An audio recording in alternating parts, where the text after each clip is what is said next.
स्कूलें कब खुलेंगे यह सरकारें देखेगी, सुप्रीम कोर्ट का बड़ा आदेश। और बिहार में पंचायत चुनाव की लेकर हलचलें हुई तेज। बिहार में पंचायत चुनाव हाईटेक अंदाज में कराने के लेकर राज्य निर्वाचन आयोग की रोज हो रही है एक बड़ी पहल। अब बोकस वोटिंग यानी फर्जी मतदान को रोकने के लिए राज्य निर्वाचन आयोग ने लिया बड़ा फैसला और फर्जी मतदान करने की कोशिश करने वाले पर होगी एफआईआर दर्ज और जाएंगे जेल। फर्जी मतदान को रोकने के लिए हर बूथ पर लगेगा बायोमेट्रिक मशीन, होगी उनकी फोटो और पहचान पत्र का किया जाएगा फोटोग्राफरी और पकड़े जाने पर जाएंगे जेल। पहले बायोमेट्रिक मशीन से लगाएंगे थंबनेल और उसके बाद जाएंगे P1 के पास में। अगर फर्जी मतदान करते आप पकड़े गए, कोशिश भी करते अगर देखे गए तो आप जाइएगा जेल।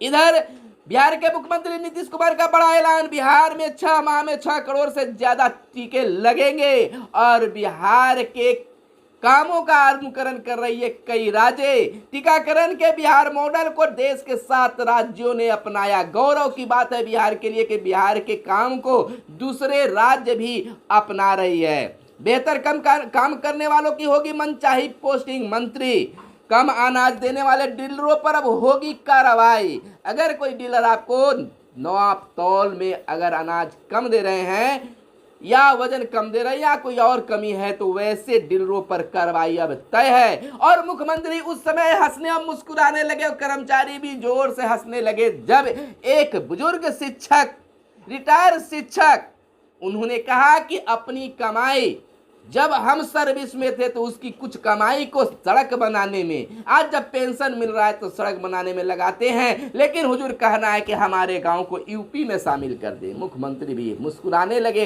हंसने लगे। बिहार झारखंड एक परिवार भाषा को लेकर ऐसी सोच ठीक नहीं। महिला सशक्तिकरण के लिए विशेष कार्य हुए मुख्यमंत्री। जिलों से नर्सों के रिक्त पदों का ब्यौरा तलब। कांची की लगेगी मंडल मिश्र की पत्नी भारती की प्रतिमा। प्रदेश की 100 चावल मिलों में धान सुखाने का ड्रायर लगेंगे। और इधर किसानों के लिए गला भी कटवा दूंगी, चन्नी का कहना है। और बेगूसराय में AK-47 के साथ 4 कुख्यात हुए गिरफ्तार। राज्य में छोटे हथियारों से आतंकी हमले की आशंका, खतरे की घंटी बजी। नमस्कार, मैं हूं सुनील बॉबी और आप इस समय देख रहे हैं मगध संवाद के खास कार्यक्रम सुबह सवेरे। सुबह सवेरे में हम लेते हैं खबरों को अखबारों के पन्नों से। अखबारों में क्या छपा है, क्या है आपके लिए काम की खबरें। आपकी काम की खबरों को हम आपके लिए लेकर आते हैं, लेकिन उससे पहले खबरों की सिलसिला शुरू करें। आपसे आग्रह है कि अगर अब तक हमारे चैनल को आपने सब्सक्राइब नहीं किया है तो चैनल को सब्सक्राइब कर लें और वीडियो पसंद आए तो लाइक जरूर करेंगे दोस्तों, क्योंकि आपका लाइक हमें मोटिवेट करता है और मेहनत का फल भी होता है। तो चलिए अब खबरों की सिलसिला हम शुरू करते हैं। सुप्रीम कोर्ट का एक बड़ा आदेश आया है। शिक्षा विभाग से जुड़ी एक खबर है, जरूर विद्यार्थी सुने, अभिभावक सुने, शिक्षा विभाग के अधिकारी सुने, पदाधिकारी सुने, कर्मी सुने। स्कूल कब खुलेंगे सरकारें देखेगी, सुप्रीम कोर्ट का यह बड़ा आदेश है। दिल्ली के छात्र की अर्जी खारिज, पढ़ाई में ध्यान लगाने की दी गई नसीहत। एक दिल्ली के एक छात्र ने स्कूल खुलने के लेकर या बंद होने को लेकर अर्जी दाखिल किया गया, जिस अर्जी को खारिज कर दिया गया और उनसे कहा गया कि आप इन सब चीज़ों पर ध्यान न दें, आप पढ़ने पर ध्यान लगाएं। 17 साल के बच्चे ने दाखिल की थी याचिका। वह छात्र का उम्र था 17 साल। 9 से 12वीं तक के ही स्कूल खुले हैं दिल्ली में। बच्चे को अभी नहीं लग पाया है टीका। देखिए अभी स्थिति जो है, कहीं का भी बच्चा का अभी टीका नहीं लग पाया है, तो संशय तो है, डर तो है कि तीसरी लहर में ऐसा ना कि बच्चों पर ही असर काफ़ी हो। राजधानी दिल्ली में स्कूलों को फिर पहले की तरह खोलने के लिए दायर याचिका को सुप्रीम कोर्ट ने खारिज कर दिया है और कहा है कि छात्र पढ़ाई पर ध्यान दे, स्कूल कब खोले जाएंगे यह सरकार देखेगी। यह याचिका 12वीं के एक छात्र ने दायर की थी और कहा था कि स्कूल को पर्याप्त सुरक्षा उपायों के साथ फिजिकल फार्म में खोला जाए। जस्टिस DY चंद्रचूड़ और BV नागरत्ना की पीठ ने कहा कि अदालत इस तरह का आदेश नहीं दे सकती है और इसके लिए आप दिल्ली सरकार के पास जाएं। पीठ ने कहा कि एक बच्चे को संवैधानिक राहत देने के लिए खुद को इस तरह से पेश नहीं करना चाहिए। देखिए कितनी अजीब याचिका है। हम यह नहीं कह रहे हैं कि यह प्रचार पाने का हथकंडा है, लेकिन इसी कारण बच्चों को इसमें शामिल नहीं करना चाहिए। नसीहत दी गई कि आप अपने पढ़ाई पर ध्यान दीजिए। चलिए अब चर्चा कर लेते हैं सबसे पहले पंचायत चुनाव की। पंचायत चुनाव की सरगर्मी तेज है। गांव घर में, मोहल्ले में पंचायत चुनाव की हलचल है। हर जगह पंचायत चुनाव की चौपाल लग रही है। चर्चा हो रही है कि फलाने आदमी जीत रहा है तो फलाने आदमी का वोट नहीं है। लेकिन सबसे बड़ी चर्चा है कि आखिर फर्जी मतदाताओं को सरकार कैसे रोकेगी, यानी राज्य निर्वाचन आयोग कैसे रोकेगी। तो इसको लेकर राज्य निर्वाचन आयोग बिल्कुल तैयार है। फर्जी मतदान को रोकने के लिए सभी बूथों पर बायोमेट्रिक मशीन लगाए जा रहे हैं, जिससे फर्जी मतदान संभव नहीं होगा। अगर फर्जी मतदान करने की कोशिश किया गया और करते हुए पकड़े गए तो वैसे लोगों पर दर्ज होगी एफआईआर और वह जाएंगे जेल। आपको बता दें कि बायोमेट्रिक हर बूथ पर लगनी है। अगर बायोमेट्रिक मशीन लगनी है और सबसे पहले नंबर 1 पर एक व्यक्ति जो है बायोमेट्रिक यानी कि टैबलेट लेकर और थंब लगाने के लिए छोटा सा जो रहता है उसे लेकर बैठे रहेंगे। पहले अपना थंब लगाइए और उसके बाद P1 के पास में जाकर अपना पहचान करवाइए। आपके परिचय पत्र चाहे आधार कार्ड हो या अन्य दस्तावेज हो, उसकी फोटो ली जाएगी। अब मतदाता पर्ची जो होता है उस पर्ची का भी फोटो लिया जाएगा। अगर आप गलत करते हैं तो आप पर एफआईआर दर्ज होगी और आप जेल भी जाएंगे। तो यह है खास व्यवस्था राज्य निर्वाचन आयोग की। यह सभी डीएम को भी आदेश दे दिया गया है और निश्चित तौर पर सभी जगह पर यह काम होगा। आपके मन में प्रश्न उठ रहा होगा कि आखिर यह कैसे संभव है, हर जगह नेट की खास सुविधा नहीं होती है। लेकिन उसके लिए भी राज्य निर्वाचन आयोग ने उपाय निकाली है। इसको लेकर अलग से वीडियो एक दिखाएंगे आपको, जिसे आप जरूर देख लीजिएगा। चलिए अब डीलर साहेब पर भी आफत आ गई है। अगर वह वजन में अनाज कम देते हैं या जितनी मात्रा मिलनी चाहिए उतना नहीं देते हैं और ऐसे डीलर साहब की अगर शिकायत मिली तो डीलर साहब पर कार्रवाई होगी। जन वितरण प्रणाली के तहत निर्धारित मात्रा में कम अनाज देने वाले डीलरों पर कार्रवाई होगी। ऐसे मामलों की जांच का निर्देश मुख्यमंत्री नीतीश कुमार ने खाद्य एवं उपभोक्ता संरक्षण विभाग को दिया है। जनता के दरबार में मुख्यमंत्री कार्यक्रम में कैमूर के फरियादी की शिकायत पर उन्होंने तत्काल विभाग के आला अधिकारियों को फोन लगाया और निर्देश दिया कि जांच करे और दोषियों पर कार्रवाई करे। यह सत्य चीज है। मिल रहा है 7 किलो तो आप दीजिएगा 5 किलो, तो आप पर तो कार्रवाई होगी ही। लेकिन जब ये बात चल रही है मुख्यमंत्री जनता दरबार की, तो हम बता दें कि कल के जनता दरबार में कुछ पल के लिए हंसी गूंज उठी जब एक बुजुर्ग शिक्षक, रिटायर शिक्षक अपनी फरियाद लेकर आए और कुछ साहित्यकार के रूप में, साहित्यिक लैंग्वेज में कह सकते हैं, अपने विचारों को रखने लगे, अपने परिचय को देने लगे।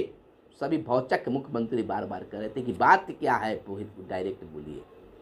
लेकिन गुरुजी तो गुरुजी, वो अपनी बात जिस अंदाज में कहना चाहते थे उसी अंदाज में कहते गए और अंत में उस समय हंसी गूंज गई जब उन्होंने कहा कि मैं अपने वेतन के पैसे से सड़कों में कुछ पैसा लगाता था, आज रिटायर भी किया हूं तो शोर लगा रहे। लेकिन हुजूर, उत्तर प्रदेश का वह शहर हमारे गांव से मात्र 1 किलोमीटर ही दूर है, तो हमारे गांव को उत्तर प्रदेश में जोड़ दिया जाए, यूपी में जोड़ दिया जाए। इस बात को सुनते ही मुख्यमंत्री भी मुस्कुराने लगे और उपस्थित अन्य कर्मचारी भी हंसने लगे और कहा गया कि इनको पथ निर्माण, ग्रामीण विकास, जो भी इसके अंतर्गत विभाग है उनके पास ले जाइए। इस तरह की भी बातें मुख्यमंत्री के सामने आता रहता है। खैर, शिक्षक महोदय को जो अच्छा लगा वह बात को रखें, क्योंकि शिक्षक भी एक सम्मानित व्यक्ति होते हैं और उन्होंने बहुत कुछ सोचा होगा, कुछ लाभ जाना होगा इसको। लेकिन यह तो संभव नहीं है कि अकेले गांव को काटने के लिए बहुत सारे चीज करना पड़ता है। बिहार झारखंड एक परिवार भाषा को लेकर ऐसी सोच ठीक नहीं है, सीएम बोले। मगही और भोजपुरी बोलने वालों को झारखंड के मुख्यमंत्री हेमंत सोरेन द्वारा दबंग कहे जाने के सवाल पर मुख्यमंत्री नीतीश कुमार ने कहा है कि कोई दबंग नहीं है, भाषा को लेकर ऐसी सोच ठीक नहीं है। अलग अलग भाषा बोलने वाले लोग विभिन्न राज्यों में रहते हैं। बिहार के ही कुछ इलाकों में बंगाल की भाषा बोली जाती है। हेमंत सोरेन के द्वारा झारखंड के मुख्यमंत्री हेमंत सोरेन के द्वारा दबंग कहे जाने पर मुख्यमंत्री भी नाराज हुए और जवाब दी कि भाषा के संबंध में ऐसी सोच रखने वाले को ठीक नहीं, एक ही परिवार में इस तरह की नहीं होनी चाहिए। और इस तरह से भोजपुरी और मगही दिखाने वाले अगर लोग हैं तो उनको अपनी विचारों को बदलनी चाहिए। बिहार एक खुद में अलग राज्य है जो आज की स्थिति में सबों को सीख दे रही है। इसके कार्य योजना को, बिहार की कार्य योजना को दूसरा राज्य भी अपना रही है। तो महोदय, आपके मुख से ऐसी बयान देना ठीक नहीं है। रही बात मगही और भोजपुरी की, तो आप देख लीजिए कि मगही और भोजपुरी आपके लिए बेहद शायद ठीक नहीं हो, लेकिन अपने दामन में झांक लीजिए कि आप क्या हैं। किसी भाषा को इस तरह से नीचा दिखाना या उन लोगों को नीचा दिखाना बेहतर नहीं होगा। इसके लिए हम खास वीडियो बनाएंगे। 58 साल में हुए कार्यों से ज्यादा नीतीश कुमार ने 15 साल में किया। जदयू के राष्ट्रीय अध्यक्ष ललन सिंह ने कहा कि आजादी के बाद 58 साल में बिहार में जितने कार्य हुए उससे अधिक 15 साल में कार्य हुए हैं। क्या हुआ है, नहीं हुआ है, यह तो ना तो कोई नेता बताएंगे तो विश्वास करेंगे और ना कोई कुछ और। यह आम जनता बताएगी कि काम किसने किया है, इस पर हम भी टिप्पणी नहीं करेंगे। जिलों से नर्सों के रिक्त पदों का ब्यौरा का हुआ तलब। संविदा पर भी नियुक्ति की हो रही है तैयारी, यानी संविदा पर नर्सों की बहाली का भी खाका तैयार हो रहा है।